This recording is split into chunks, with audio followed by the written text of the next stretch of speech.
Sino yung persons criminally liable? Sinabi po rito, the principals, yung actors ng video, accomplices, yung pumayag na magpagamit ng state resources, and accessories as defined in the revised penal code shall be criminally liable for election offense. I don't know if you're aware of this. Given the fact that you are the university president, I would like to believe that you are complicit to a point that you allowed the filming, production of such a video, a campaign ad for a certain local candidate.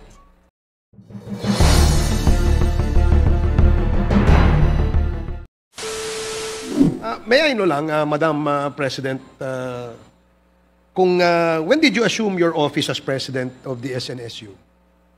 Mr. Chair, I assumed office on February 11, 2025. Feb 11, okay. Are you aware of certain videos that circulated online which featured scenes filmed within the facilities of SNSU, apparently used as part of a campaign propaganda by a local candidate during the recent May 12 elections in Surigao del Norte? Are you aware of that? Ginamit po ang inyong campus, ginamit po ang inyong faculty, ginamit po ang inyong estudyante promoting a certain candidate. Are you aware of that? Mr. Chair, I was made aware upon the video was flooding in the Facebook account. Okay. Okay, Mr. Chair, may I? I'd like to ask the indulgence of the members to please bear with me. Can I show the short video? Yes, please. So may I ask the committee secretariat to please show the video? Ito ay nakakagulat dahil ginamit po ang state resources ng isang kandidato, which is a clear election offense. Day! O yan sa Manday. I know how it happened. Sugod pa ng 2010, nag-file ang balaod nun si Kong Lalo para i-integrate ang Siargao National College of Science and Technology. Sa isla ng Siargao, pati na sa probinsya ng Surigao del Norte. Ligasiya inini ko ang pagka-universidad ng SNSU. Lain mga kapadasya ng kabaradyaw na agit ko yung OG. Ang nagsugod ng kalambuan sa Siargao. Okay, thank you.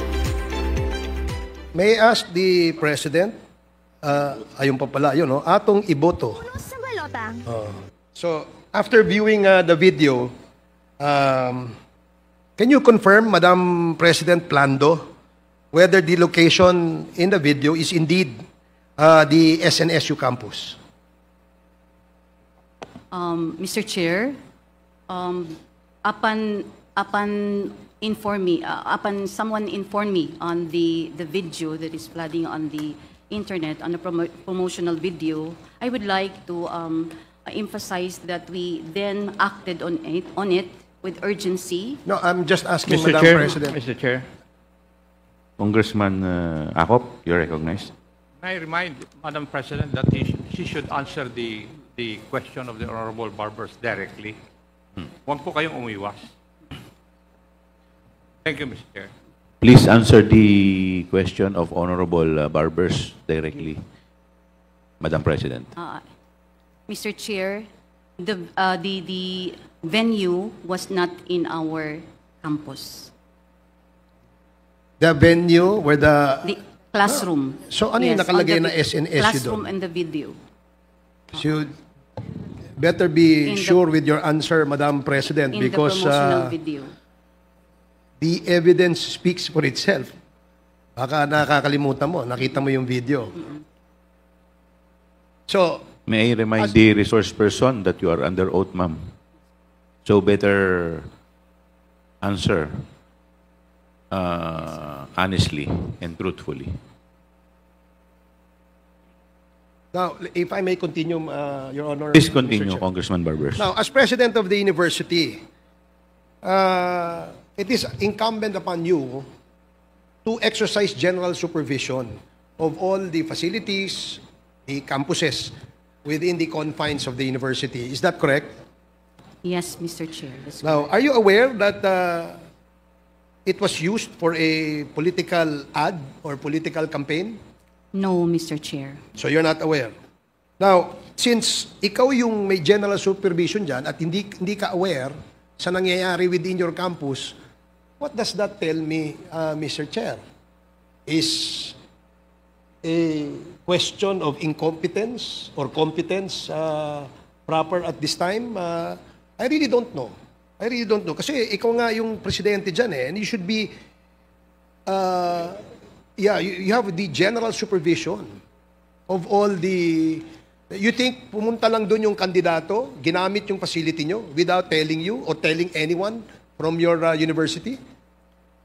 Mr. Chair, I was made aware when that video came. So clearly, yes, posted you were not in the- informed prior to the use of the No. sugan, which again tells me na wala kang supervision doon sa iyong campus, which is not, which is supposed to be expected of a university president. So medyo mayroon tayong ano dyan, di ba? Another question, no? Yung video na yon, was it filmed during a weekday na merong klase? Ano bang I'd like to be familiar with the goings on in that particular video. Yeah, di ba pagka may mga shooting sa mga campuses, minsan humihingi yan ng permits eh. Oh, hindi naman pwedeng pumasok lang yan dyan, nag-video, no? Eh, ang problema, kung ito ang video na to, kinuha nung mayroong klase. Ano, sinuspend ba yung klase? Para lang to give way to the production of a video? Now, let me remind the President Plando, no? Yung mga questions, who authorized them to use the facility, isa yan, no? Were classes suspended or disrupted during the production of this video? Maraming mga questions na ano and the law is very clear, no? Let me define what abuse of state resources is, no, as provided in the revised penal code at saka section, this is considered an election offense, no? Sabi dito, abuse of state resources pertains to the misuse of government resources, whether material, human, coercive, regulatory, budgetary, media-related, or legislative, or for electoral advantage. No? So, meron pong kaakibat na penalty po ito. No? Under Section 263 of the Revised Penal Code, sinasabi po dito, sino yung persons criminally liable?